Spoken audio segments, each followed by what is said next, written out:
দুৰ্গা পূজাৰ সকলোতকৈ গুৰুত্বপূৰ্ণ অংগটো হ'ল সন্ধি পূজা। সন্ধি পূজাত যোগ দিলে গোটেই কেইদিন দুৰ্গা পূজা কৰাৰ সমান ফল পোৱা যায়। সন্ধি পূজা কি, সন্ধি পূজা কোনদিনা কৰা হয় আৰু কোন দেৱীৰ আৰাধনা কৰা হয় এই সন্ধি পূজাত, লগতে কোনটো সময়ত এই সন্ধি পূজা পালন কৰা হয়, কিয় এই পূজাত দুৰ্গা মাৰ আগত 108টা চাকি আৰু 108টা পদুম ফুল অৰ্পণ কৰা হয়। শাস্ত্ৰ অনুসৰি দুৰ্গা পূজাক মহাপূজা বুলি কোৱা হয়। বৃহৎ নন্দিকেশ্বৰ পুৰাণ মতে এই দুৰ্গা পূজা মহাপূজাৰ সকলোতকৈ গুৰুত্বপূৰ্ণ সময়টো হ'ল সন্ধিক্ষণ।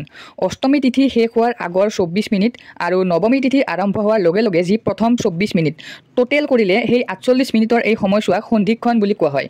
এই সময়ছোৱাত কৰা হয় দেৱী চামুণ্ডাৰ আৰাধনা।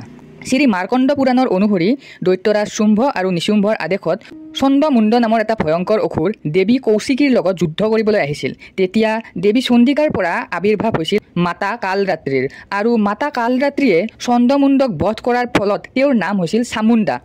আৰু এই সন্ধি সময়খিনি হৈছে সেই সময়খিনি যিখিনি সময়ত দেৱীয়ে সেই দুৰাত্মা অসুৰটোক বধ কৰিছিল, আৰু এই সময়খিনিত মা দুৰ্গাক চামুণ্ডা ৰূপে আৰাধনা কৰা হয়।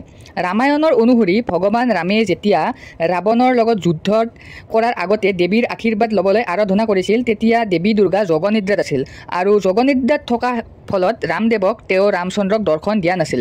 তেতিয়া ভগৱান ৰামে প্ৰজাপতি ব্ৰহ্মাৰ নিৰ্দেশত ৰামচন্দ্ৰই শৰৎকালত দেৱীক জগাবৰ উদ্দেশ্যে সপ্তমী তিথিত পূজা সম্পন্ন কৰে। কিন্তু সপ্তমী তিথিৰ এই পূজাটো দেৱীৰ যোগনিদ্ৰা ভংগ নহ'ল আৰু দেৱীয়ে ৰামচন্দ্ৰক দেখা নিদিলে। তাৰপিছত এনেদৰে অষ্টমী তিথিৰ দিনাও তেওঁ ৰামচন্দ্ৰই পূজা কৰিলে, বহুত চেষ্টা কৰিলে, কিন্তু দেৱীৰ যোগনিদ্ৰা ভংগ নহ'ল। তেতিয়া ভগৱান শ্ৰী ৰামচন্দ্ৰই অষ্টমী আৰু নৱমীৰ যি এই সন্ধিক্ষণ, সেই সন্ধিক্ষণত 108টা পদুম ফুল দি তন্ত্ৰমতে দেৱীৰ পূজা সম্পন্ন কৰিলে।